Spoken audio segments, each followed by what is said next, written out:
It's 9 p.m. Central Standard Time on July 17th, 2025, and the Dozenspeed channel is live with select video commentaries. And there was much rejoicing. Something's playing.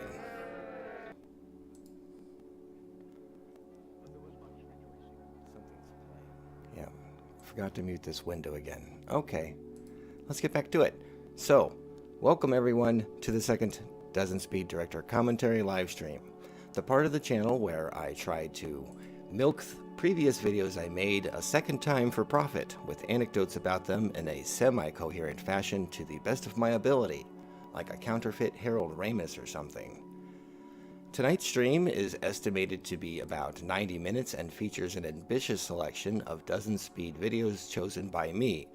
If there are particular videos you would like to see in a future commentary livestream episode, be sure to let me know. Otherwise, I'll have to just keep picking them myself. I'll still retain discretion, of course, but I'd be keen to hear your suggestions. However, this is a particular moment in history, as I wanted to get a second one of these out before publishing a trilogy of videos over undetermined time featuring the Wabash-Frisco Pacific Narrow Gauge Railroad, the big project for this channel in 2025, and something I'm quite excited about.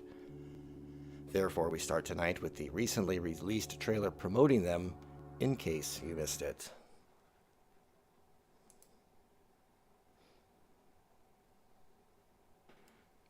Any minute now. Did it click? Chill any room in 90 seconds with this good. We start with a NASA-inspired commercial. breakthrough. It's smaller than a toaster. Cools Skip any. that. Here we go.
Okay, let's hope the volume levels were okay on that.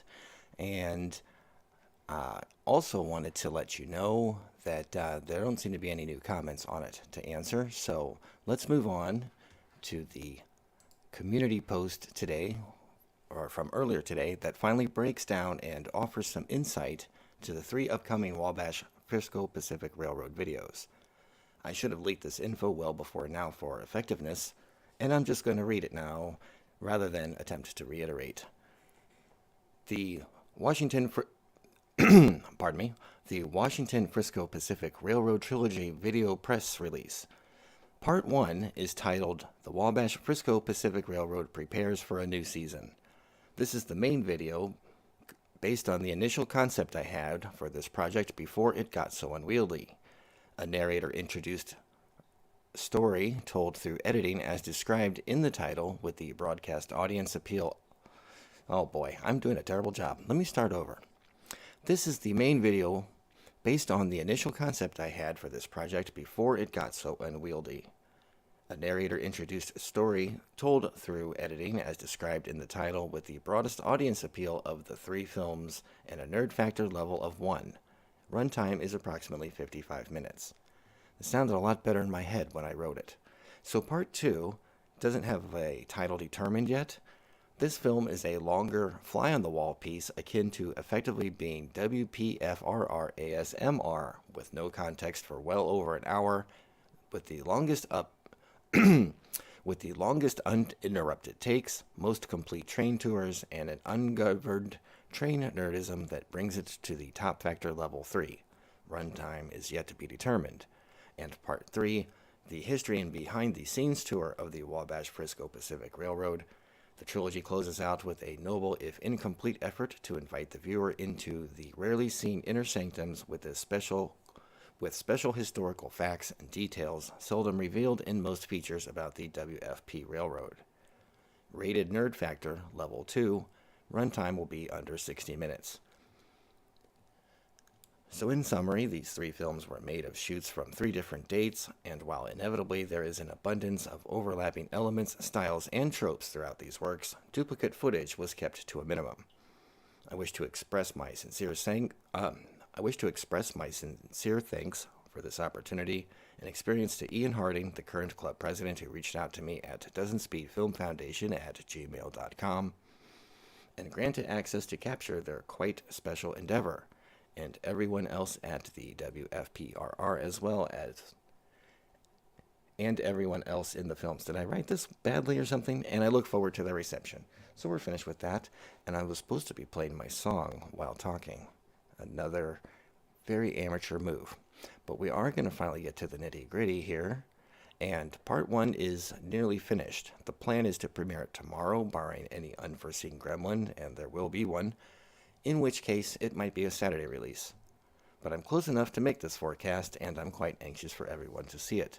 It's the most satisfying video I've made yet this year, and I hope people like it. This concludes this edition's starter script, so let's get on with the show. And let's make sure I do this correctly. So we're going to go, these before the release of the trailer, these were the videos I had selected for the second commentary live stream. And I should pull this up over here. Okay, and it's, as I said, a pretty ambitious list, but I chose them with a purpose. And we're going to move on to the first one. Just jump ahead here. And we will. Good old Cardinals commercial. That's nice. We'll just skip that. So before we start here, I kind of want to go over. This is a one of my more popular videos, and it's quite old. The first commentary stream had fairly modern videos in it. This one goes way, way back. It is number 37 in the catalog. So, filmed in October 2018, published November 4th, 2018. And like I said, it's pretty up there with one of my popular videos. It had a really slow start. It took forever. And, of course, I do lots of things differently now. I think we have, different software and experiences. This was filmed in 2018, of course. I filmed quite a few things there on this trip. I think we went there 2 times, and it resulted in the Zombies film, which is kind of an interesting thing. We're here at about 9 a.m. on Saturday morning, trying to beat all the crowds and maybe the heat, although I don't think it was unpleasant. Beautiful October day, and I wanted to get a video of the trolley, and the red line is the best line because it's the one that goes to the Crescent Motel, and it goes through the heart and center of the town the best, in my opinion. So obviously that was the one to film for me. And this film is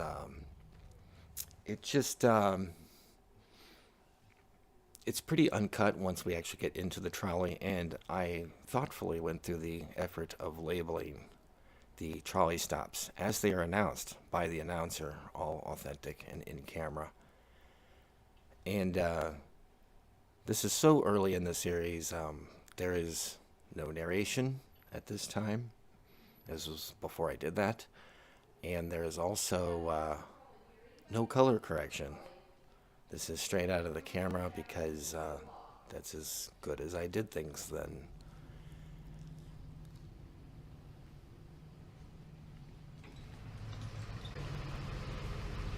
I picked this list of videos to kind of try to show the random, chaotic diversity of the content on the channel. There's several things I'm interested in, and from the beginning it's always tried to be not pigeonholed into any kind of one thing. It's just kind of larks about. So we start with a kind of a transportation video, and also from this trip we got the film, a much more popular film actually, Scomperloiding in Eureka Springs, Arkansas, which is basically just an hour of traipsing about this town on video to kind of make you feel like you're walking there. And this video is trying to kind of make you feel like you are riding along. So there's not annoying people interrupting the action in the video, telling you what's going on. When I get off a trolley, just pull that cord above the window. The driver will stop at the next trolley stop and allow you to step off there. Please, always watch your step boarding and unboarding our trolleys. And we hope you have a great day here in Eureka Springs. I'm really fond of Eureka Springs, Arkansas. I've been going there for so long, even back when we were kids. Our parents used to take us here, so it's kind of wild, some of the childhood memories I have of this place. And there was a big gap where I didn't visit here, so there's this big kind of fuzzy memory barrier between the two, if that makes sense. Like, for example, I remember there was a general store that at the time was run by an elderly couple that had been running it probably 75 years. They were in their 90s, and I don't think it had been remodeled or updated since like the 1930s. And that alone is just a sight to behold. I would love to see that today, if it were only still there. If only someone thought that was cool enough and took up the reins.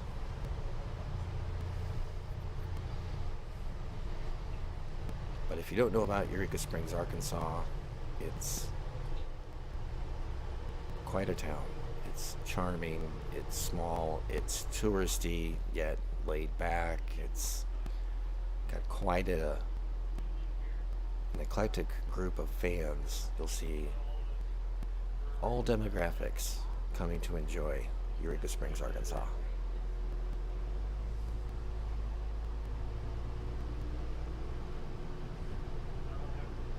I think eventually I open the window here so you don't have to look at the water spots. There we go. Nice unfiltered view out the window.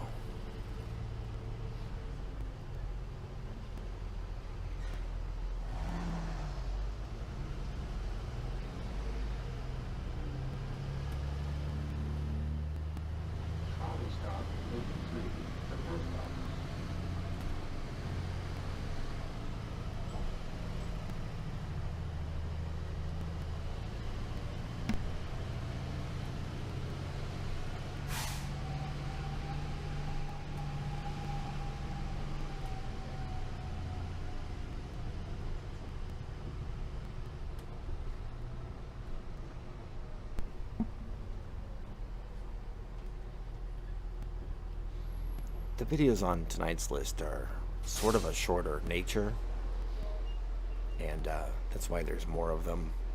And it's a pretty lengthy list that goes over the usual target of an hour, but there's sort of a reason. If you get a sneak peek down there at numbers 6 and 7, you'll see there's a pair of Steak and Shakes, and they sort of are meant to correlate together. So that's why they're both in this list. Oh goody, another ad. Since time began, Money for me if I didn't skip it before it hit 30 seconds. I'm told that's the rule.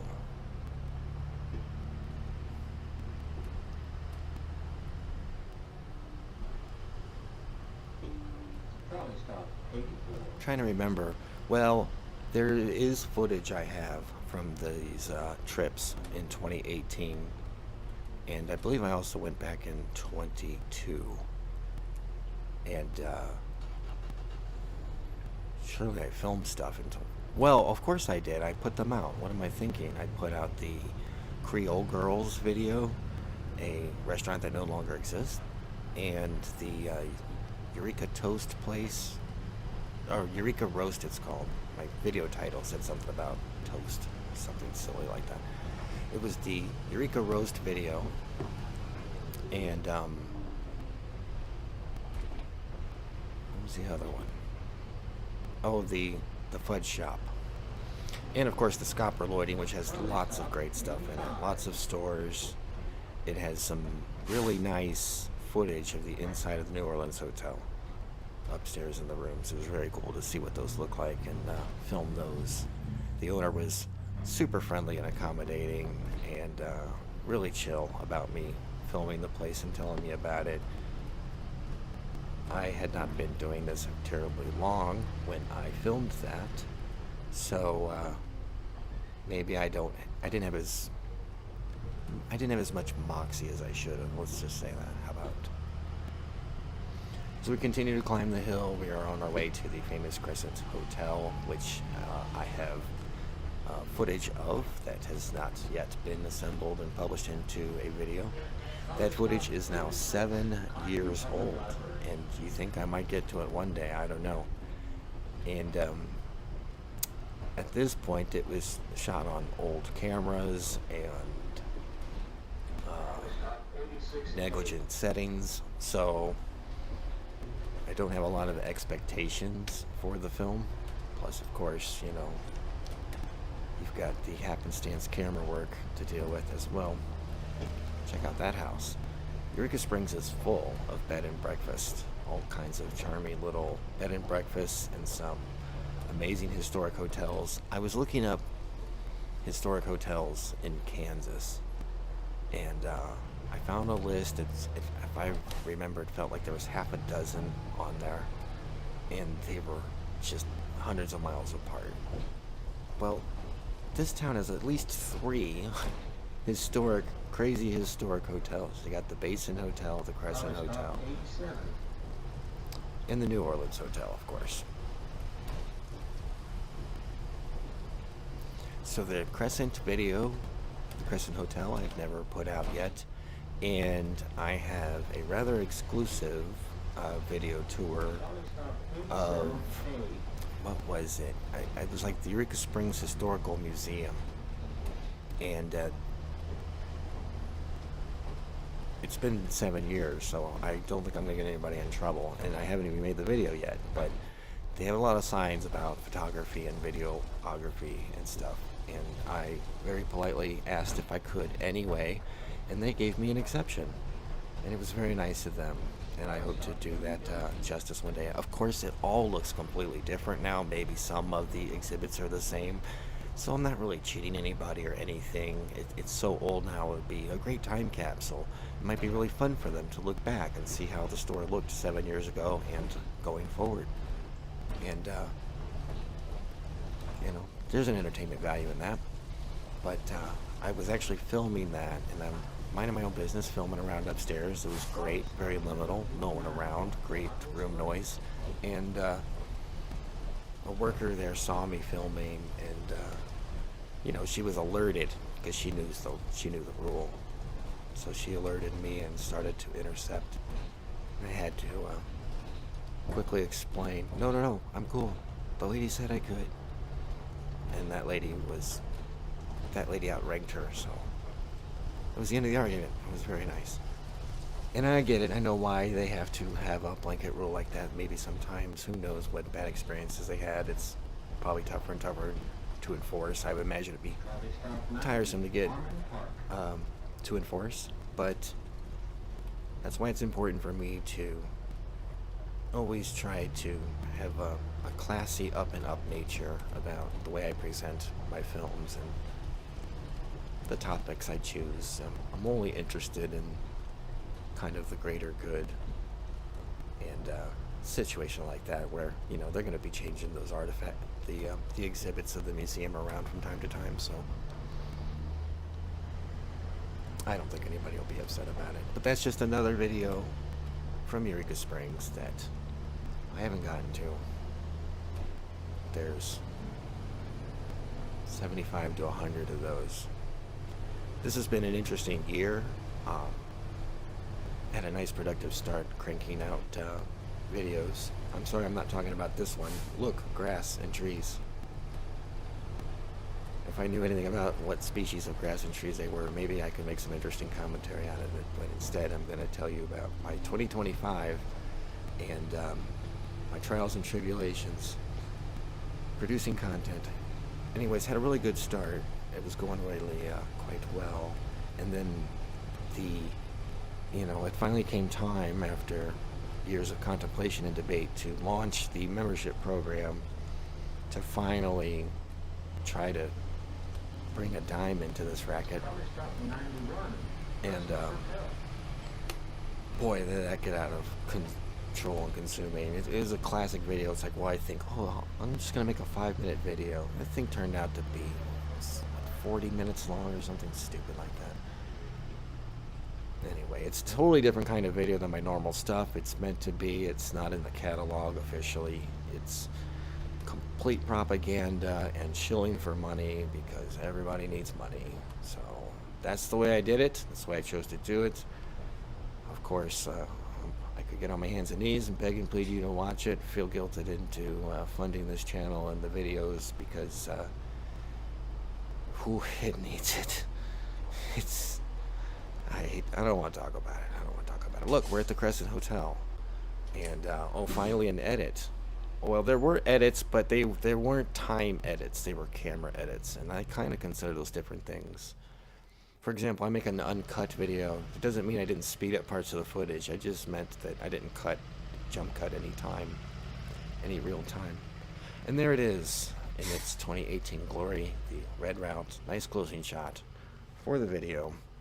And it's about time for the next one. And it is going to be a video postcard of Clarksville, Missouri antiques. The idea here being we are still out of town. The last live stream videos were very St. Louis centric. And so I don't want to do just St. Louis stuff. Oh yeah?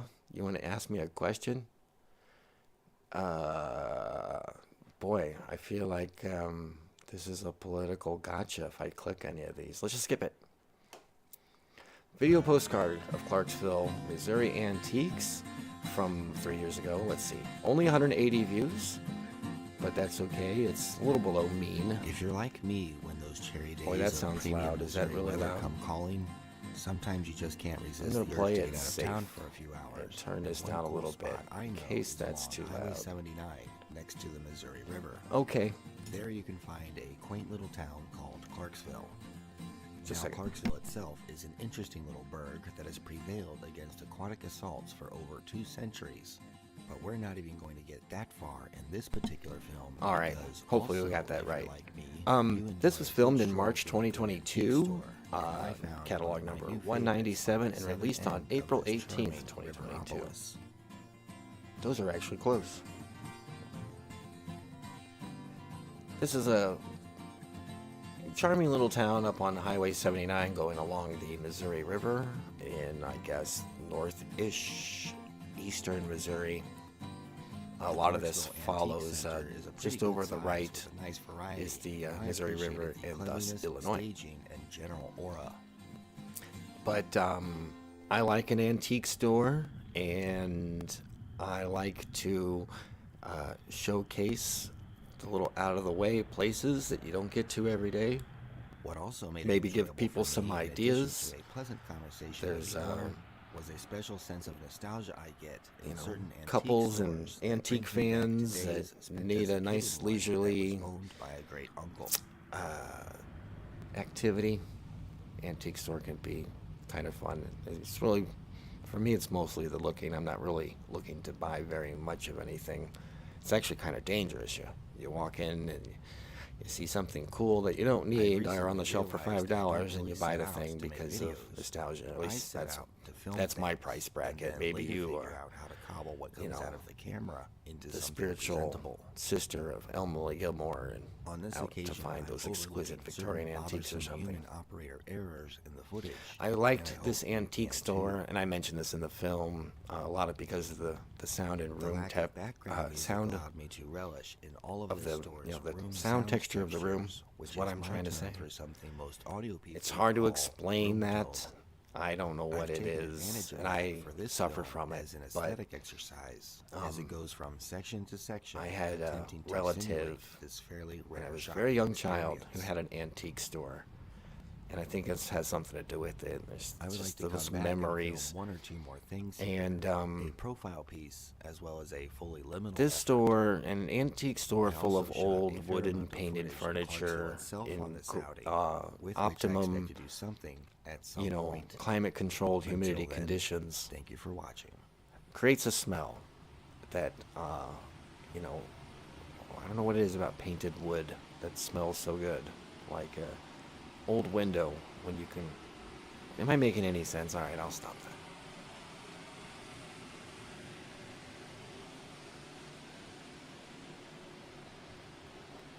Lady was very nice, and well, I'm always kind of wondering what I should tell you behind the scenes of this sort of stuff, but it is a very small town, and everybody knows each other, and Clarksville has a very interesting history, fighting floods, and other things, and I heard things on this trip from some of the locals that were very interesting, and may or may not have led to various positive change and development in the last 3 years. I mean, if what they were talking about was going to go through, then it could be, you know, it could be, Having insurance isn't the same. well, as having State different. Farm. It's like getting Bateman when you need Batman. Stop. Whoa, cat lady. Time out. But the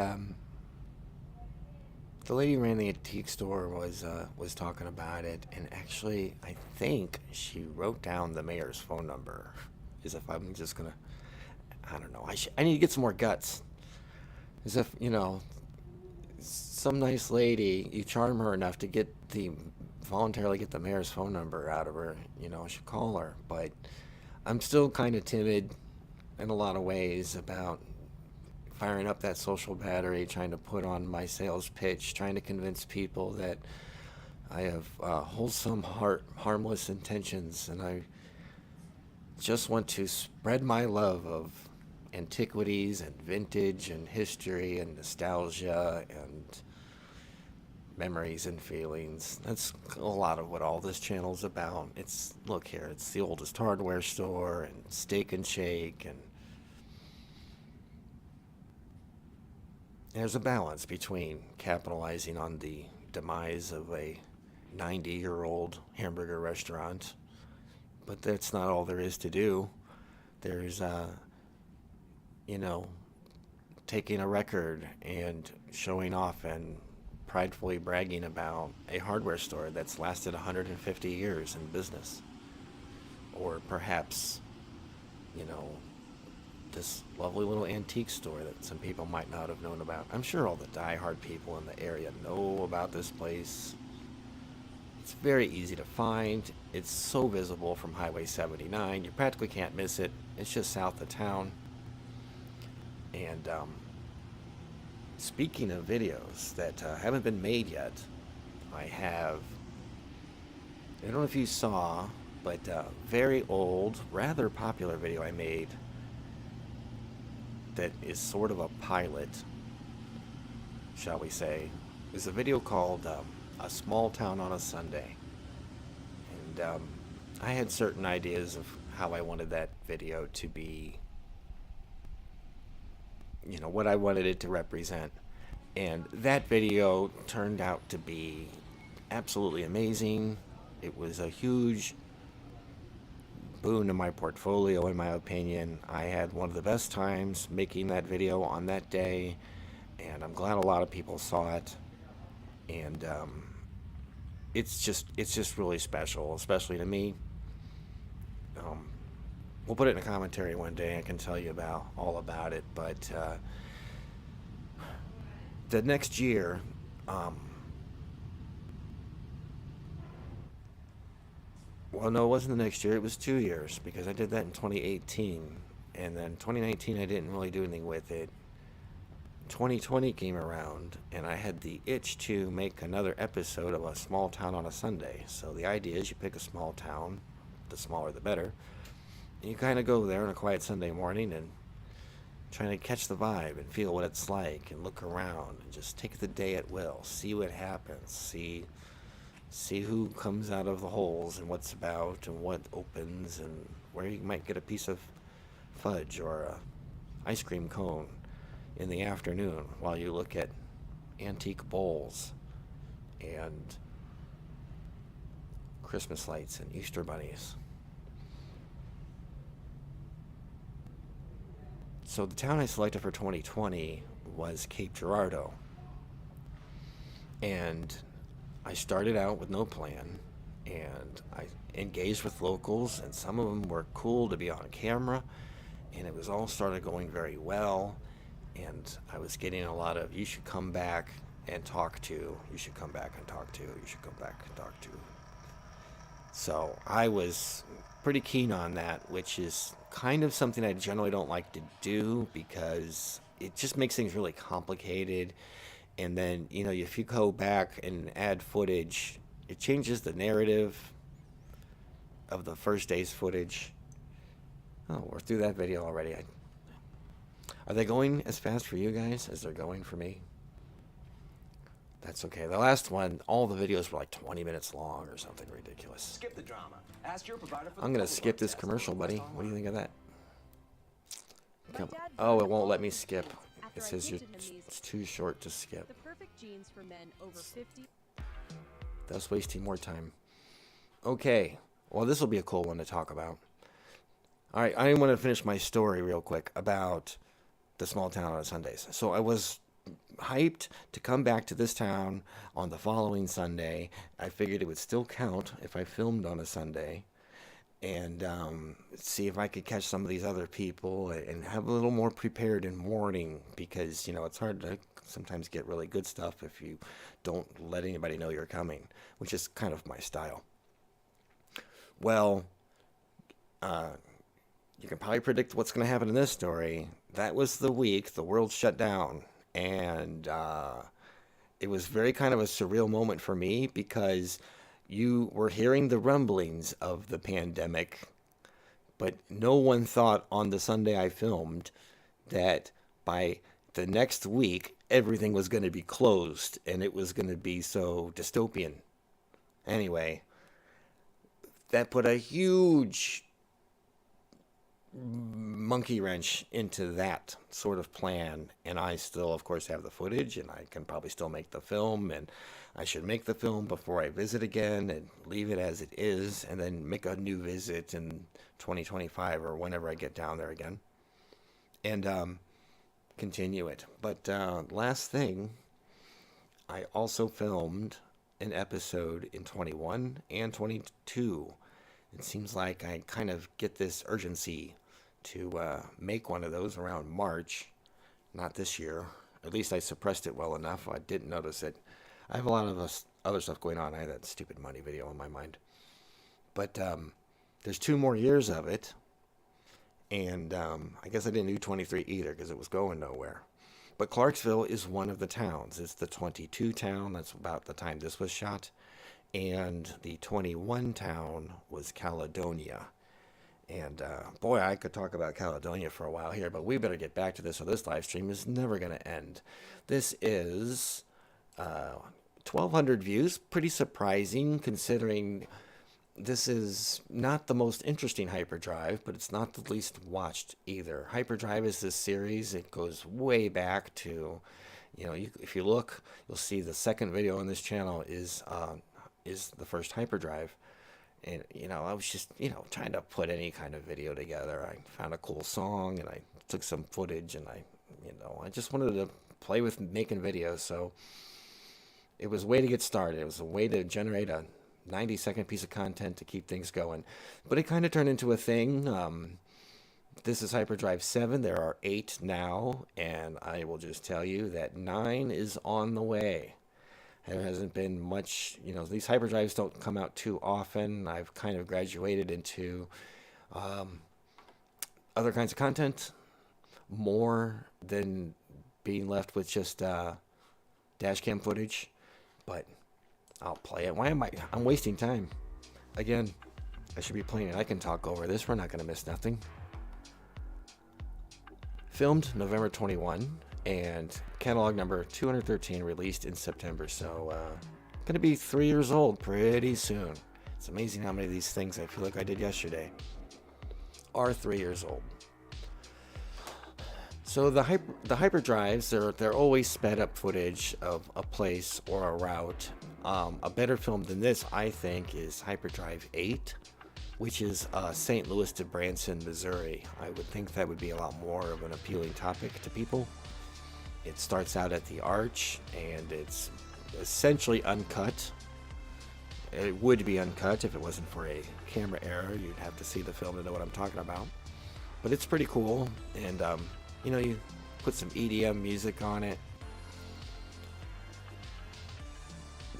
Maybe this, maybe I'm outing myself as somewhere on the spectrum or something, but when I watch something like this, I see synchronizations, or I try to,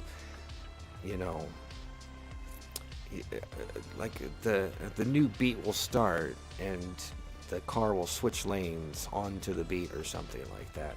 And there's sometimes where it most definitely does not. And then there's times where surely it most definitely does.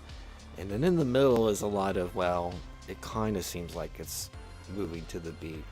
And I think in this video there's a whole number of, vehicle shifts at, 1,000% or whatever this is. It's not 1,000% yet. This does there's a term for it. There's a term for songs that speed up as they go faster. So that's kind of what this does. I remixed the song. I think I slowed it way down, and over the course of 12 minutes, sped it up many, many times beyond its original on like a linear curve. And I tried to do that with the video as well. And the reason I made it was not, what do we have here? US 67 from Poplar Bluff, Missouri to I-55. It doesn't go anywhere useful like St. Louis, but is a video I had, and it's kind of tough to get a camera to run 2 solid hours. So, especially nowadays for me, and I know I've been having lots of problems. I won't go into that, but I found a way to rig it up to last the whole time. And this is as far as I got. I don't remember if I must have run out of juice, because I don't think I ran out of SD card. And it goes on a little bit further than on 55, but there was no meaningful place to stop, so I decided we'll just cut it after the transfer to I-55. One theory I have as to why this video might be slightly popular is because it has the words Poplar Bluff in it. And I don't think there's a whole lot of Poplar Bluff content on YouTube. I made this light little trivial 4-minute throwaway video about the coolest thing I could find there in the brief few minutes I had to mess around upon traveling through there. Was the Rogers Theater, which is like in the old downtown section. And when I went there, it was, which would have been on this trip, I believe, November 21. It was looking pretty rough, and yet not abandoned. So it was kind of interesting, and I read up on it, after doing that and seeing it and stuff, and found all kinds of, I don't want to say salacious, but you know, not the best look type of stuff. I mean, trivial stuff. I mean, stuff like, you know, the water didn't work, there was mold in the carpet, you know, nothing really nefarious. But because there's just not that much Poplar Bluff content, it's got an extraordinary amount of views for what it is. I mean, I don't even go inside the theater. I just kind of film it from the outside for 3 minutes and try to say something optimistic that I have no idea what I'm talking about. Just I'm imagining my own optimisms about this theater, and that's it. That's all the video is.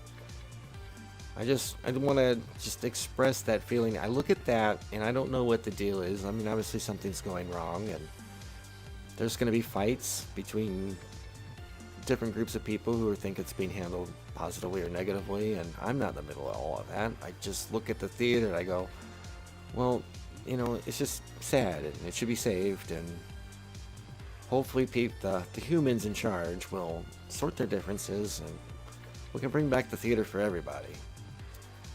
And you know, if you live in a small town and someone has tried to bring back the dead theater and you don't need it, you know, nobody needs these theaters in their small hometowns as a service of content. Obviously they're better served with their own internet, but to support your local hometown, support your local hometown tax base, your neighbor, your eccentric goofball guy in your community who stupidly is fixed up the old theater on Main Street that sat abandoned for 10 years. You know, we ought to try to go there and NASA engineers just created a portable AC give them a that chance is at making supporting. expensive You know, models obsolete. forget companies don't forget what makes good business sense and dynamic marketing. Boy, if I, you know, were to have some insane amount of money, I'd like to have businesses like that, and I wouldn't even really care if they made a profit, just as long as it didn't cost me any more money or something, just so they existed. That's silly, but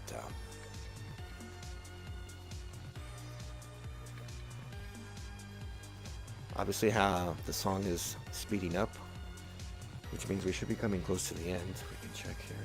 Oh my gosh, there's still 5 minutes of this left. It does really kind of seem to drag on.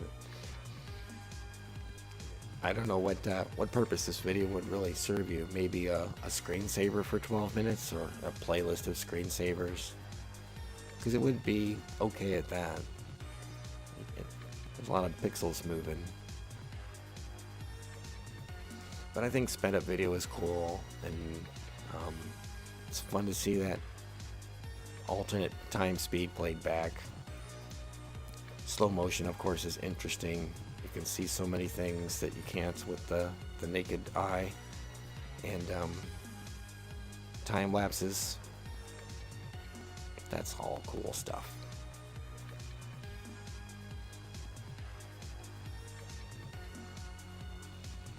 It's a great way to, you know, I like to use this sometimes to intro my videos. Like if you, I mean, perfect example is the Clarksville, Missouri Antiques that just played. I like to, you know, show a nice run-up of the real world, traveling through the physical geography to a place to give you that kind of context, let you know it's what it's like out there, where it's at, instead of just opening with the sign. You know, kind of feels like you have blinders on. And I like to see peripherally as much as possible as you can in 3840 pixels across. Oh, it's really picking up now. Must be getting exciting. Must be getting to the end. This isn't the most stimulating hyperdrive. It's pretty well edited though. I mean, it kind of serves its purpose. It does its job. I did hyperdrives of downtown St. Louis twice. I did one in 17, and then I did one in 2020 with better camera tactics, shall we say. And those are pretty cool. I'm trying to remember what the other various ones are. Well, there's the St. Louis to Branson. I think I have one to Eureka Springs. And there's one up on the Great River Road. Oh, how could I forget? The 270 loop. Learned the whole 270 loop in 10 minutes. Which is, you know, like an 80-minute journey. So that's really sped up. And I painstakingly labeled all the exit numbers as you went. And then, you know, just 5 years later, they completely redesigned it and changed all of it around. So now it's a historical piece of highway data. We can always look back and see how dangerous 270 was before they expanded it and fixed it up and things. Boy, if you thought it was exciting before, it's really exciting now. It's even faster. I'm getting impatient. Alright, well, we must suffer over through it. Maybe it would be smart to start talking about the next video. Oh my gosh. Not even sure I want to talk about the next video. Because I've talked about it so much. And all it does is make me feel guilty. Why does it make me feel guilty, you ask? Well, I guess we'll get there. Fortunately, the film is sped up and that was not as dangerous going by those construction vehicles as that looked.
I traded my broken phone for a Galaxy S25 Plus on T-Mobile, and with what we're saving, we splurged on a Nati Natasha concert.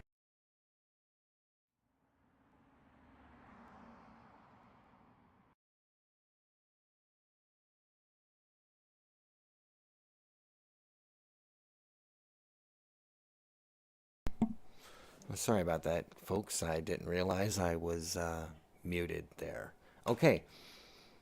Well, as I was saying, that was Hyperdrive 7. And I tried to skip this video. I tried to skip the ad by using the player controls, and obviously that didn't work. YouTube is too smart for me, so we're going back. Hopefully this will get more interesting. Shopping at the oldest hardware store in St. Louis. This is not very old, 524 views. That's decent numbers by my standard. I think average number of views per video for my channel right now is 1,000, and the mean, as in equal, distant, higher, and lower, or equal, numeric, whatever I'm trying to say, is like 250 or something. And if you didn't tune in to learn that, I'm sorry, because that's what live streams are for, to talk about all the personal YouTube stuff that I try not to put into the videos. All right. This was this is a very early video this year, possibly the second or third. Now that I think about it, this must be the third. So January 17th, 2025. Filmed well, there's a clip in it from December 2020, but it was primarily filmed in October 24. It just shows you how long it takes me to do everything. And it's catalog number 303. We'll get to playing it now. And I have to quit talking without my thing going here. This is a pretty quiet video. I'm going to turn it back up and regret that mistake later. So, of course, the oldest hardware store in St. Louis since 1846. I was able to get this footage by pestering the old men who run it there, and very grateful to them for letting me do that. Now I'm probably told in the story, but I mean, This the story. is Mark's Hardware.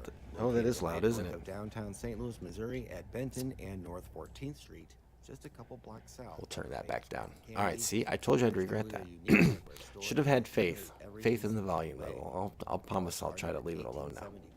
Just a decade after the American Civil Anyway, War and a year before this is in a part of North St. Louis City that, Artifact will be celebrating 100 how do I put this without offending? 2025. It makes the Sears Roebuck Company look like an A lot of people are not comfortable being in. I'm sure you can tell this place is lost to time just looking Yeah, from that's the pretty good. outside. And But the inside of this building that I must have driven my by opinion without is realizing the ghost signs this were area has advertising been functioning business. suffering Absolutely. blight It's not just for fun. so I long. even learned about the These place was one particular day when I streets stopped and to work neighborhoods that advertising when to my it's surprise, a customer suddenly popped out of what I thought was a been very forgotten neat and door-to-door abandoned nail sort of shop for like a decades ago, second time. not only illustrating how desperate And it is, but what a poor there's student of St. Louis a knowledge I am, for which I have a curious side effect of growing up numb to the prolific amount of historical I don't want to say resurgence, but looking at it on a daily basis. there's a new wave of people who are trying to do something good here. They're trying to. There's people who have started project houses that they may not really even need or out to live in, but it makes them feel good to restore a house, I guess, or switch from their other house Camera, the previous being way back and in December 2020, and fight for these revealed much in the way old of footage neighborhoods and except for old the areas, film. which have just taken a tremendous hit. I mean,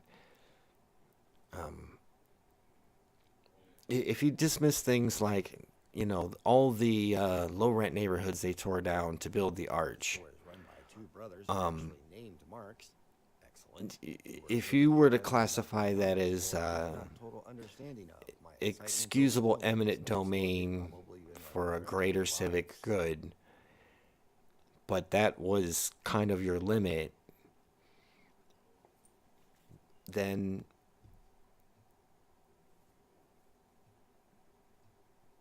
I don't know. This area is just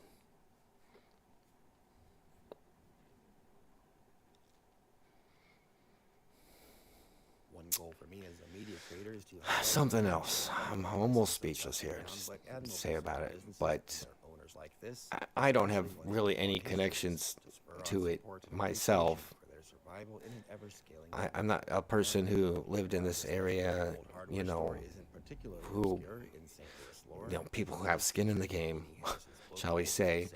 Louis, I'm just an and outsider Lord looking is in, trending in and 25 just and the narrative I have of the surviving merchant is beyond unique, even amongst other trying places to that belong enjoy the history of a place for what it is, for what it was. I'm really rambling. I don't know what. I've kind of lost my concentration on the thought. I have a lot of different things going on in my head. It's a good thing that virtually no one's chatting, other than MNR, who put one comment up nearly an hour ago. Thank you. But that's all right. Perhaps by the time I get chatters, I'll be remotely good at this. But this is good practice for me, I think. I don't want to sound like a robot in my videos, so perhaps if I do these, try to come out of my comfort zone, I will somehow improve as a presenter. It's worth a shot anyway. It's a good theory, isn't it? I just don't have anything new to say This is what I didn't foresee when I had this idea. I don't know anything. I don't think I have anything new to say that isn't brilliantly summarized in the script I wrote the first time. I'm just kidding, of course. Oh, I know what I should be talking about. My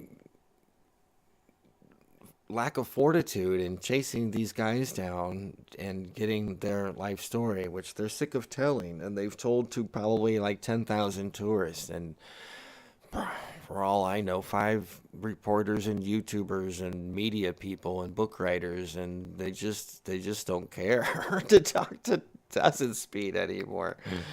Yeah, nobody knows who he is. I mean,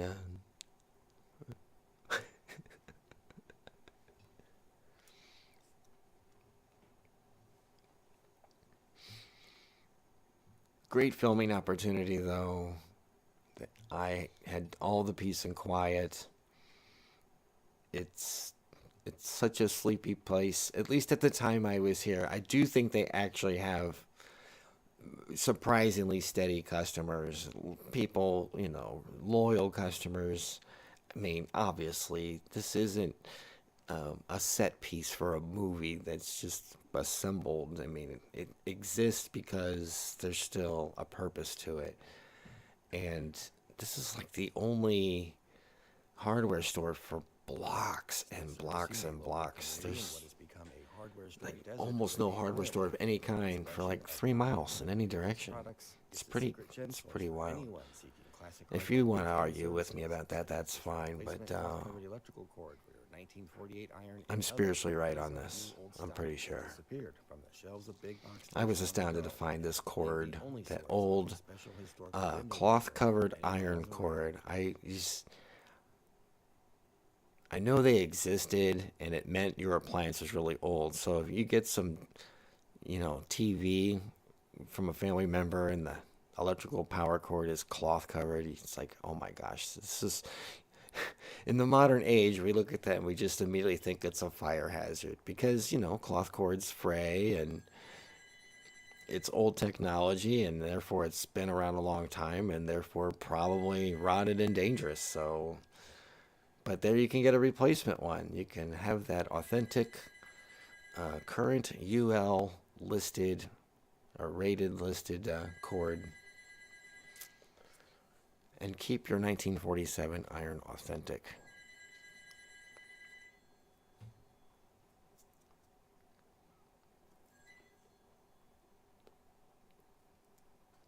During both of my visits, I pleaded for an on-camera telling about Mark's hardware history. Yeah, here I'm going on about how I keep bugging these guys to try to get them on camera, but it's a thing where they asked me to come at like 2 in the afternoon and see if they're in the mood. I haven't caught them in that mood yet, but I have a pile of videos to edit, and I have 50 things on my list like this to chase down and keep chasing down. I mean, I've been to the Washington Railroad, not the Washington Road, silly me, the Wabash Frisco Pacific Railroad. I've been there 3 times this year, and I could go again. I could probably go film. I could just keep squeezing content out of that. I mean, I still left stuff on the table. I have 11 hours of footage.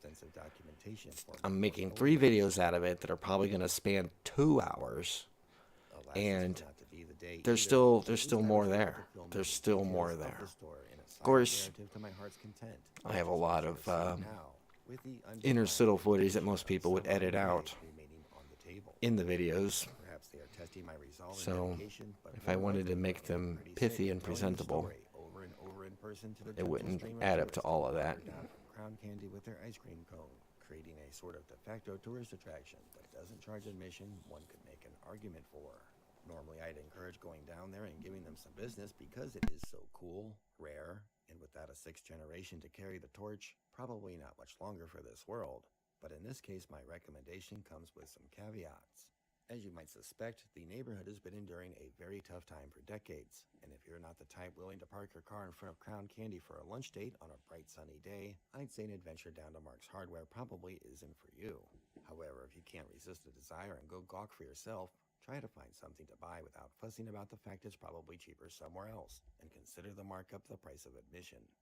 In my case, I bought a very cheap stop strainer for my kitchen sink as a temporary solution until I can find the right replacement O-ring for my much nicer original. Wow, I am still talking. From relieving Oh, good, a roughness commercial. to soothing skin.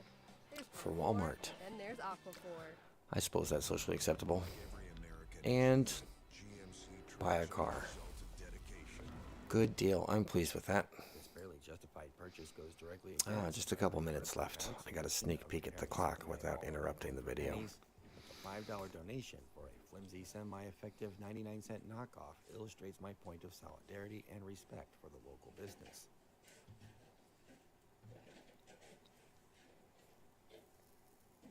The fact is they might sell 3 of those things all year, so even at 500% markup, they aren't raking in the money. And I'm sure I bought the worst possible value item they had on the shelf, but it was the only thing I could possibly use and afford at the moment other than a cold, frosty soda.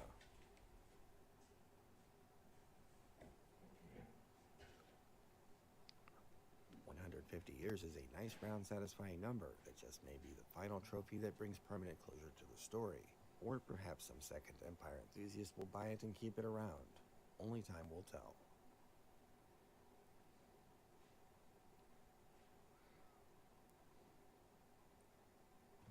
At any rate, I'm sure they will honor the conventional discount promo code Dozenspeed at checkout, and you'll receive the standard free blank stare and 0% off your bill. I love that joke. I'm going to keep making that joke, just so you know. When I feel it's appropriate. And now for the best clip in the film, with only 23 salvageable seconds from my visit in 2020, one Mr. Marks catches me off guard unexpectedly with an impromptu statement about the aforementioned special old-school window play. Thank you for watching. Old-time window frames, you know, before they had the double pane windows. When you scraped and painted your window frames, you puttied them. Make sure the putty glazing was all in around the frame, and you painted them. We still sell that, $4 a pound. But, Be anxious to see the playback of how well this worked out. believe it or not, 80 pounds a week. Now you go through 80 pounds a year. A little 22 seconds of treasure there.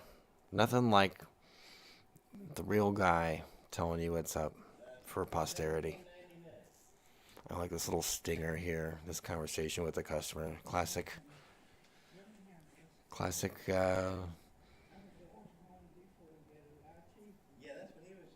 savvy consumer here. Oh, no commercial on this one. Okay, so this is here because of the pair of these films. Hang in there, a little vintage Lee May Steak and Shake. It is number 278, released on May 18th, 2024, and was filmed over several dates, as you can see there, 2019, 2020. And I made this film because this particular location it's just so cool looking. I mean, I think that's kind of cool looking too, especially nowadays. I mean, nowadays, it's kind of funny. That was the modern, boring one not that long ago, and now it's been moved over to cool, vintage, and interesting and retro. But not as retro as, obviously, the one that's featured in this film. This is the newer film, of course, with footage up to 2024. Of the Lee May Steak and Shake, and as far as I know, is still there, still intact, and still closed. Another year later. So, we all still kind of hope that hangs out or something. I don't know, it just seems like it should be reopened as a gimmicky tourist attraction. You know, you need to, if you want to bring some brand recognition back, you need to make that an Instagram destination. But what do I know about running social media business marketing? I filmed a bunch of Steak and Shakes. Let's talk about Steak and Shake, friends. I filmed a bunch of these. I started filming these in 2019 with the rumblings, of course, everything going on. It's right in the wheelhouse. One of the things I like to do and think about and mourn and observe and such is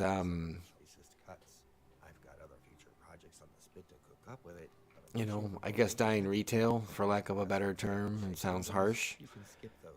Although I must confess, I have a lot more affinity for filming an abandoned McDonald's than I do for McDonald's. So I realize that probably makes me look like I'm cheering on dystopia, going, yay, these evil corporates, because I preach shop local. And when I go to another town, I don't want to go to the Applebee's. I want to go to some place I've never heard of that's got a good rating and a long history and, you know, has a reputational reason to keep a touristy quality standard and give them a try and support those local mom and pops. As a proper American kid, I grew up loving all these brands. I think I talk about this in the Taco Bell eulogy. But, you know, I've shifted, I guess, that philosophy a lot of ways. I haven't been to McDonald's since 2017. That was the I seem to think it was built in the 1950s, but it speaks of the final insult, I guess, that made me quit it forever. I just overcome the then social stigma the public had against anyway. beef, so that's why I'm not trying to beef being called steak burgers at the forefront. be negative about these kind of things necessarily. I used to love Steak and Shake so much, and I probably would still go there if it wasn't for, you know, bad personal experiences. Used to be so reliable, and then the stores that closed around here kind of closed for a reason. I mean, I went to one store and the ice cream was freezer burnt and the fudge was cold. And another time I went and I got some cheese sauce for the fries, and I think the cheese sauce they gave me was possibly sitting underneath one of the reach-in freezers that they store the cooking food in, and probably tilted on its side because it was all weird, congealed and bizarrely colored and formed to the side. That was pretty off-putting. Wrong orders and just the worst hamburgers, you know. There was one location, though, there's a little clip of it in here, the Telegraph location. That was a holdout, and it's still there today. Maybe they're still doing it right.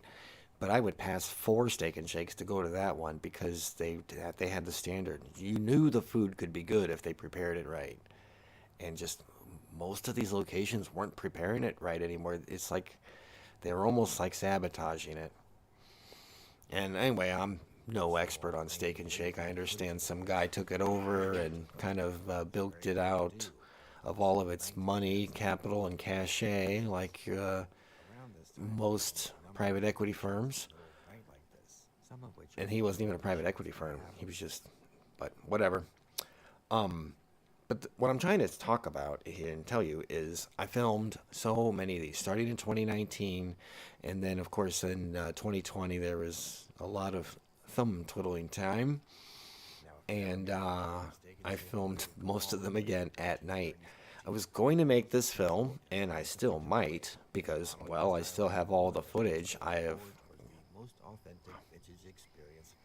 probably a surprising amount of unpublished, abandoned, closed Steak and Shake footage, because the film I was going to make was going to be called, hang on, I got to think about this, make sure I get this right, 17 sad state Steak and Shake store sites.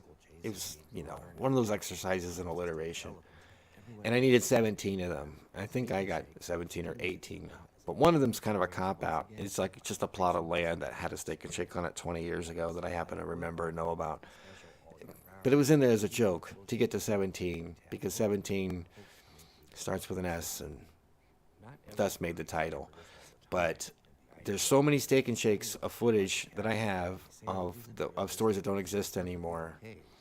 I'm not sure if they've torn down Ellisville yet. I think that one's getting repurposed. There was 4 on Manchester Road alone, and all 4 of them are gone.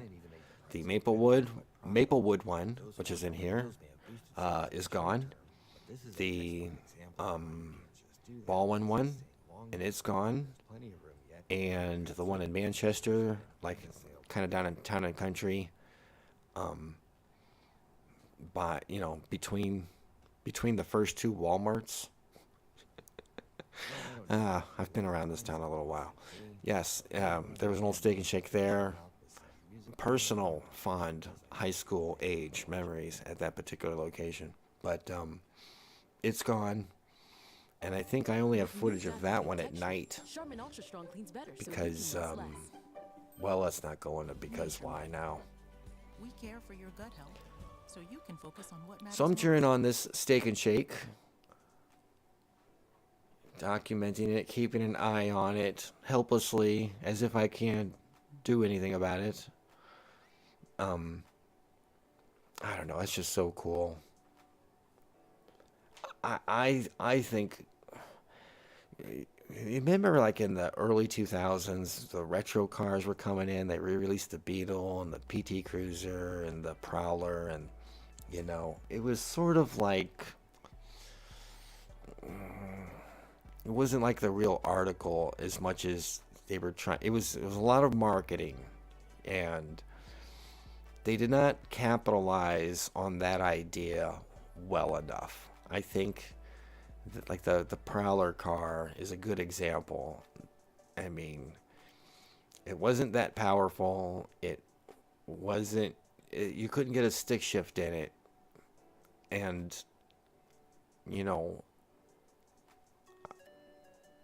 it's just, you're just so limiting yourself in that market. But what if,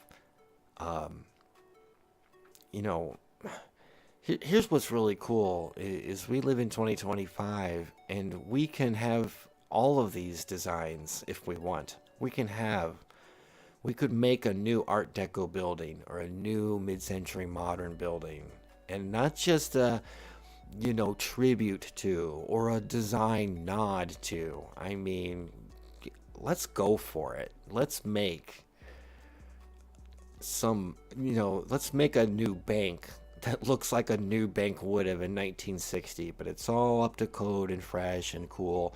And then you could also have a bank that was from different points, restaurants from different time eras, and this is a perfect example. This basically 1950s looking. I mean, it's not necessarily 1950s looking. It's probably older than that. I guess it was. I might be wrong in thinking this, but I seem to think that this was built in the 50s to look like it was from the 30s. So it was retroism for its time. And anyway, that's my feelings and subjects on that. We're just about wrapping this one up here. This is the most recent footage in the video. I was lucky to get those inside the door shots and through the window shots when I could, because it's boarded up now for safety. This is not a bad area, yet something that's like this, that sits this long, opportunists are going to come by. Okay, 2 more videos to go. The second follow-up, we're going way back in time again to the first video, the first appeal I made, shall we say, for this thing.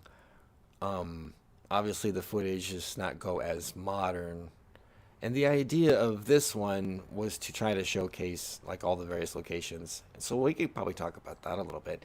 This was the Old South County Mall location, one of the not very good ones, and they closed.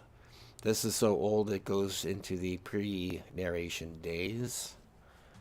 I can give you the rundown I'm supposed to. 1,500 views, and above average even.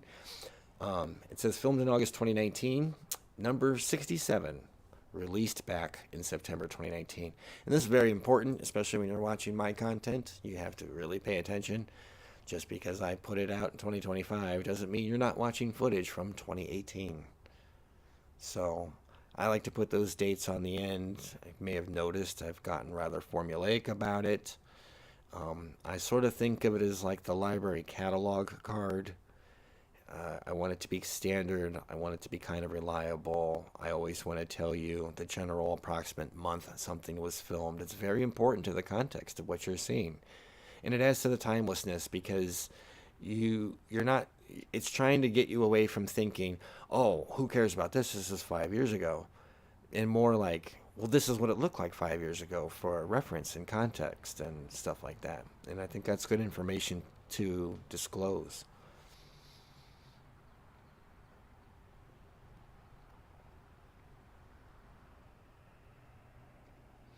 This is the, well, it's another South Lindbergh location, obviously there. Look, I put the address up.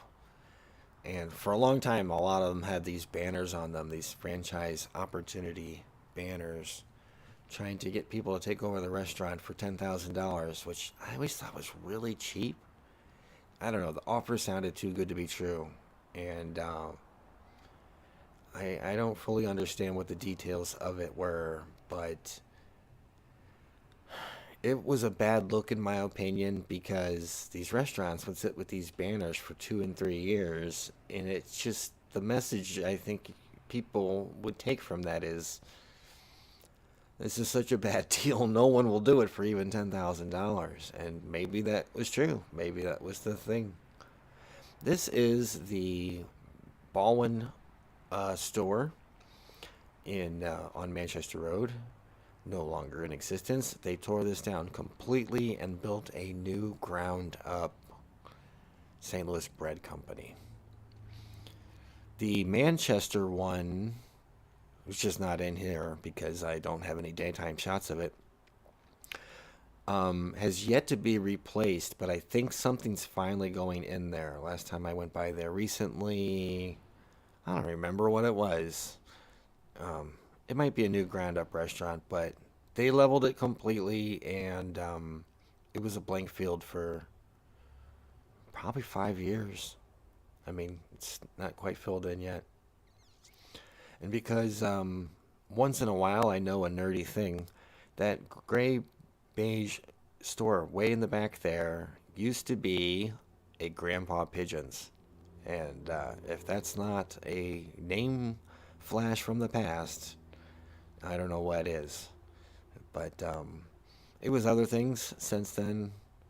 Maybe a Hobby Lobby in a Value City. But once upon a time, when Dozenspeed was a munchkin, he remembers that being Grandpa Pigeons.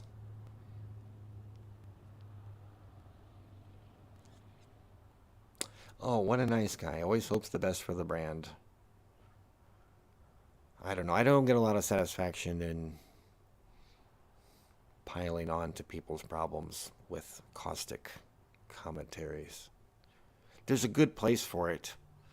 There's a, criticism, negativity, they absolutely have a place. I just don't want to be the perpetrator. Perpetrator? It's just my personality, I guess. I just doesn't give me pleasure in that. And one of my favorite quotes from the lovely John Cleese is, "Where is the pleasure in that?" You have to ask yourself that. Whenever you're trying to do something and it's making you angry and not making you happy, maybe just pause and think, where's the pleasure? So yeah, I think all these shots were in the first video.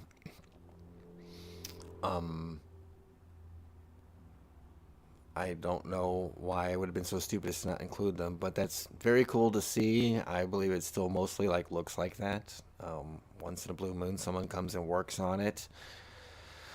So, I mean, if I were of money, means in mind, I wouldn't change it. I would just scrub it up really good, repair it to look as perfect as you can get, and keep on the vibe. Please save this vintage icon of a 50s Americana. Okay, that's going to wrap up this one. And now the finale of the live stream. A very big deal. We're going to close out with a banger. It's the St. Louis Mills Outlet Mall video. But the second one that I did, the popular one that I did, this was one of the earliest things. Wow. LinkedIn advertisement. I didn't know that was a thing. Didn't know they needed to advertise. Okay, so as you can see here, we have 11,000 views. I think this is number 8 all time. No, it's not that high. Number 6 all time. It's up there. This is one of my bigger videos. It was one of the handful that suddenly found its algorithm, and it really took off for me and relativity.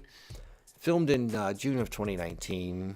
They had been talking about closing this mall for such a long time. Let me finish this up. Dozenspeed catalog number 60. So quite vintage. Published rather swiftly in July 2019.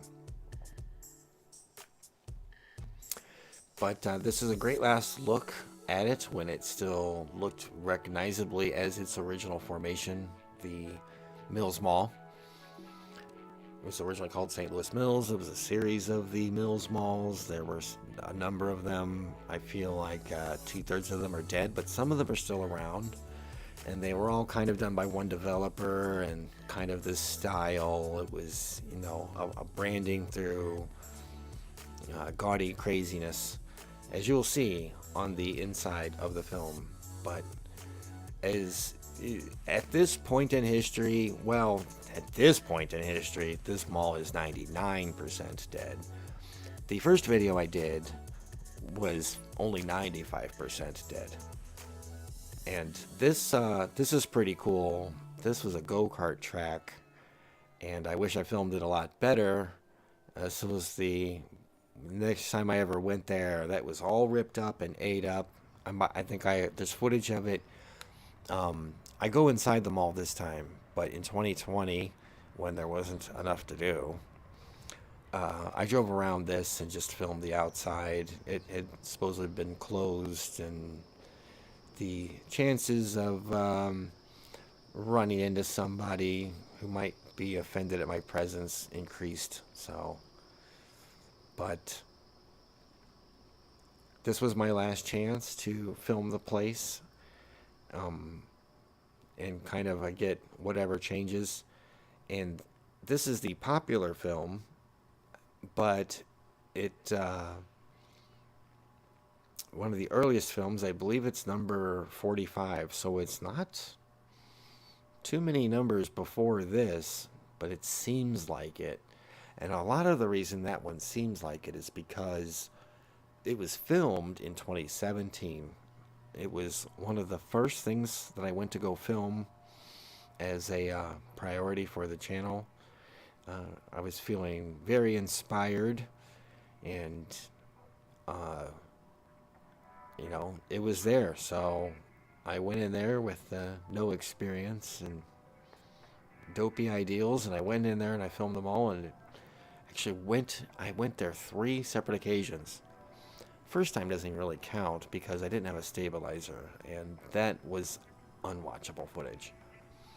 But then I went on 2 occasions and had a lovely time filming the place. No interruptions, hassles, or even really people around at all.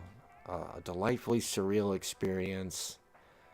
It's kind of like one of those things, you know, you watch the Dead Mall videos on YouTube. It was very exhilarating for me to be there in person making one, if that makes sense. It probably does.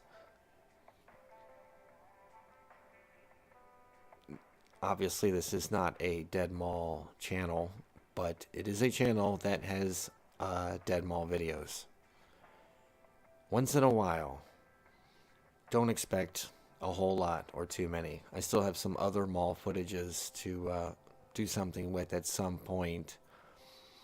But I don't know how many more mall videos are in my future.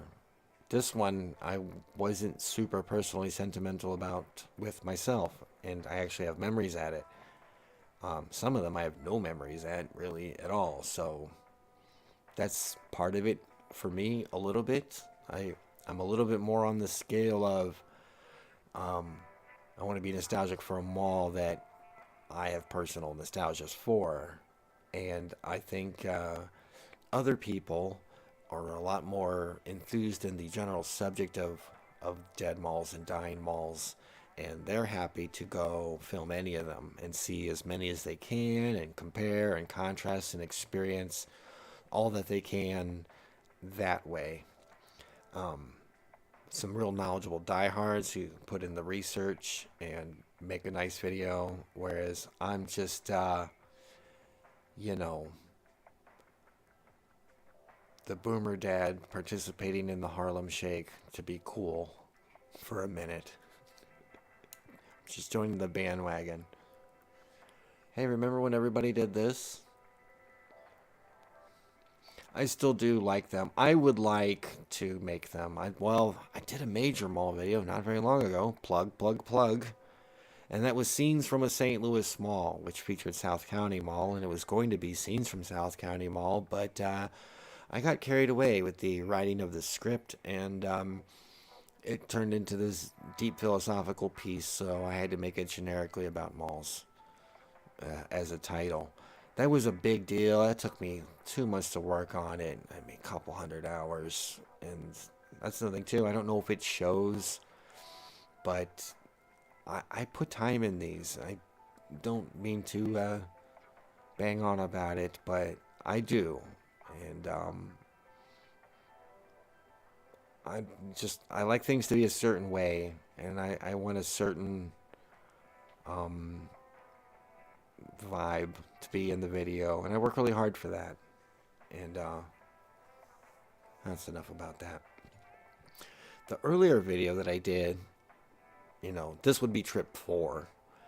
The earlier video I did is one of my favorites because of the things I described before, but it's slower. I guess when I filmed this, it was a bit of a rush documentary, and of course you felt a lot more pending doom that you know, someone's gonna come along and be like, hey buddy, why are you here? This is the deadest mall. To which my answer would be, well, why is it open? But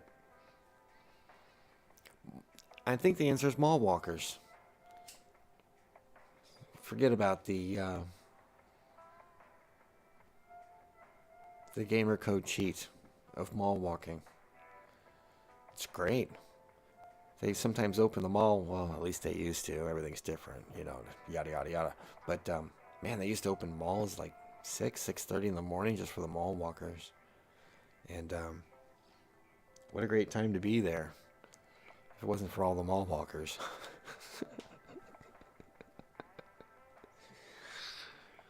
Okay. But the earlier video, which is considerably longer, good fun to make. I like it more. I think it's got more sentimental, and this one's pretty cool. It's okay. But in my mind, it's the other one that should be more popular. And to be fair, it has come into its own. It's a steady trickler. People still click it quite routinely. I guess it would be smart marketing to tell you that video is called The Beautiful But Almost Nearly Dead. I can't remember the title of my own video. The Very Beautiful But Nearly Completely Dead St. Louis Mills Mall. And what I was trying to say was, yes, it's a dead mall, but I wanted to kind of say something positive about it and show that contrast. Look at how expensive and glamorous it is, and a ghost town. So each one of these malls, as they dwindle, they all have like kind of different fates. And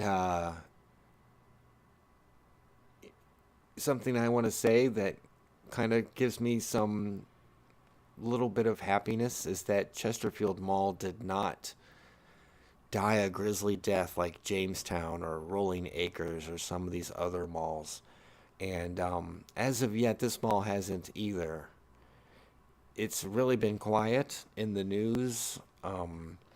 Someone was trying to make a big, ambitious sports complex out of it, and I think that they've given up on that. They might just be using it for storage now. It's basically like fancy warehousing, which still may be really interesting to see. If you could get into some of the cordoned off parts and sectioned off bits, you might find, you know, relics like this marble cream signery. I know I've seen videos of a guy filming like it was a storage place. It filled up with pods or something. You know, people are just storing their old stuff in it. And there was still like intact, lit up neon from an old Target or Kmart that was there 20 years prior. And that's just kind of neat stuff. Some really cool stuff to see in the other video. I recommend you watch it. Because, well, there's a little more stuff in it. Like, I don't believe Bed Bath & Beyond is... Yeah, that's where it was. So that's not there anymore. And I think I even got a clip of Hot Topic right before, like, a couple of weeks before it closed. Anyway, I could have filmed this more. I could have taken even more time with it. But I felt I'd already filmed it. No excuse to not do a good job a second time as well. But obviously I didn't feel like I needed to get as heavy with it and spend as much time. Covered it quite nicely. And I like, you know, without going with the expected vaporwave, which I like. Thank you to various people named Dan, who for enlightening me to this to another kind of format of music that I like. I'm not such an old fogey. I've found pleasure in lo-fi and vaporwave and you know, other things that younger kids have made. And I'm not supposed to like, because I'm a relic.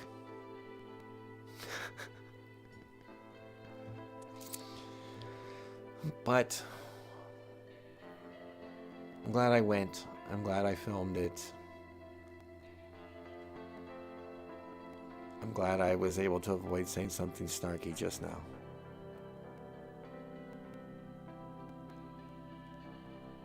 I have, you know, I guess some sort of standard in my mind when I make my videos, and I feel like if I talk about them, then I'm criticizing others, so I don't know. Just not gonna say anything.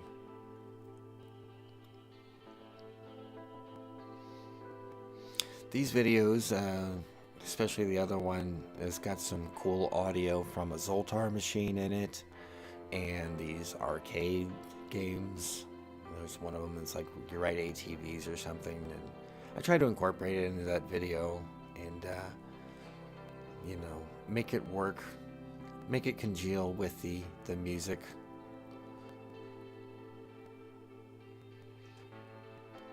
And it's okay if I'm rambling, because this is the commentary live stream. That's what I'm supposed to be doing. And if you want to watch the video in peace, then I recommend that you do so after the conclusion of this program. The playlist I'm using tonight, DSCS2, will not be permanently called 8 commentaries. I really did kind of slap this together at the last minute. That's why the thumbnail isn't formal and there was no notification.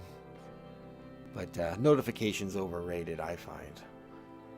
But this list as I intend for all future commentary live stream sessions and the playlist that go with them will be publicly available. Not immediately, give me a minute, but it will be available in the future as a playlist. And then you should also be able to replay this live stream at your discretion when you like, and keep feeding me all that watch time. So hopefully you've watched all of these videos in their entirety, and now I'm making you watch them again, and you can replay it, and you can replay the original videos to your heart's content. I won't complain. You won't put me out. You go right ahead. You go nuts. The purpose of these live streams is to shamelessly plug and self-promote, and I believe the phrase I used was try to drag in a few nickels. No, that wasn't it. I think it was a dime. The market's going down as we speak, but that's okay. I'm just trying to get some more and more content out there, build up the back catalog. I'm so excited about these Washington, why do I keep saying Washington? Wabash, Frisco, Pacific Railroad. It's a mouthful, granted. So that's all I have to say about that. Now let's be really clever, and we will start this track up again so I'm not speaking into the void. And that concludes the playlist. And I've realized it's been quite a bit of time going by. Yeah, about 90 minutes. That's pretty good. So I'll just kind of try to wrap this up. Oh, hey, at the last minute, we have a message. Let's look at it. Oh, good. Ian Harding, ladies and gentlemen, the man himself, president of the Wabash Railroad Club, has kindly come in here with a chat, just hopping in to say he's looking forward to the Railroad Series. That's good. I haven't chatted with him yet. I didn't warn him that the trailer was coming out. I just put it out there, as I tend to do. But I'm trying to be a little better about it. I'm trying to change this up a little differently and promote my own stuff. I guess in the pursuit of false humility, I have been trying to,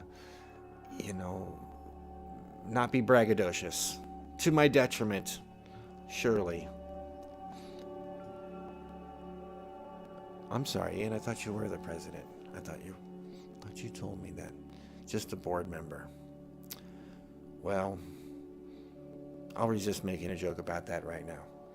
But I'm hoping the first one is coming out soon. It's the main film.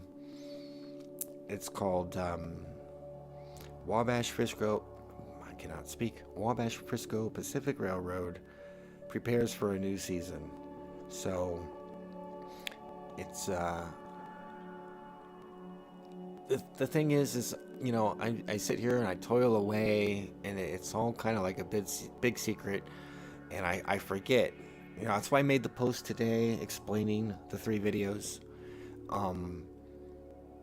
because how are you people supposed to know what's coming and what I'm going to do? I mean, it's sort of by design and by standard and by personality quirk, but I should put in a little more effort. So that's kind of what I'm doing here. And the video is, I'm going to actually be working on it here shortly. But I'm very confident it's going to be very soon. I'm quite pleased with it. It's been the most invigorating project of the year so far. And, in some ways, the most invigorating of the 3 of the films. So I don't mean to come out with the showstopper right away. Try to prepare and lower your expectations now for the follow-up films, because, the second film, and that's why I gave them the nerd ratings. I'm trying to let you know. The first one, yes, it's lengthy, but hopefully most people will find it interesting. The second one dives in deeper, and it's It's really for diehard train heads, people who are willing to watch 10 minutes uninterrupted of guys playing with trains, essentially. It's basically what that's going to feel like. And there's no problem with skipping out on that one if you're, everyone's got different levels of interest and stuff. These guys in this railroad club, they are so deep into the nitty gritty on some of their stuff. It's mind blowing to think that one human brain could hold this kind of data information, but that's how it goes. I've had things in my life that the details I was able to recall and the facts I could keep straight were astounding, and you would think you would need a book for it, but if you're really, really interested in it, it just kind of soaks in normally and naturally. And that's what this club is about. These guys are, in a comfortable place where their fellow friends and companions that they're working on this singular project with, there's no amount of nerdiness and specification detail and engineering that's, offensive. So that's super, super cool. And I tried to show that. And then the third film is a nice behind the scenes tour, so it doesn't really have the narrative of here's this group and what they have to go through to get the show on the road every year. That's the first film. And the middle film, the disappointing middle sequel in the trequel trilogy, that might be the word I want. It's sort of by design, and then it bookends off with the next most interesting thing to the next largest, broadest audience. And it's very cool. It's of course not quite complete. It definitely leaves you wanting more, but the fact that we get to see the machine shop and get the lowdown on their railroads and just how into it they are, and the great camaraderie amongst the members in the club. So I'm going to wrap this up. Thank you all very much for showing up, and I hope you have a good night, and hope you like the video. Really should be tomorrow. Look for a premiere notification. I think I am going to premiere it, so you'll be able to chat during it if you want. I won't be pausing it for chats like this, obviously. Well, you can't. I'll probably just sit there quietly and just watch you all. It can be very distracting. However many people show up to that. But that's the plan. And if it doesn't happen, well, that's because the computer crashed in the middle of a 6-hour render, or a truck went by the house and snapped the cable line that brings me internet, or you name it. There's always something exciting and new. I'm trying to remember what happened to me just tonight. I was trying to do something. I was trying to set up this stream, and I know what it was. I was trying to make the thumbnail. I was trying to make a formal, nice thumbnail for this video real quick, but while we were waiting, instead of just the Dozenspeed blue window logo that you see now, I wanted something more than a thumbnail. And I tried to edit it, and it took away the toolbar that lets you manipulate it. And I don't know what I clicked, and I don't know how to get the toolbar back, and it's all very aggravating, and it's never done that to me before. And that's why I couldn't figure it out. So anyway, always something new and exciting to go wrong when it's showtime. All right, I really am leaving now. Have a good night.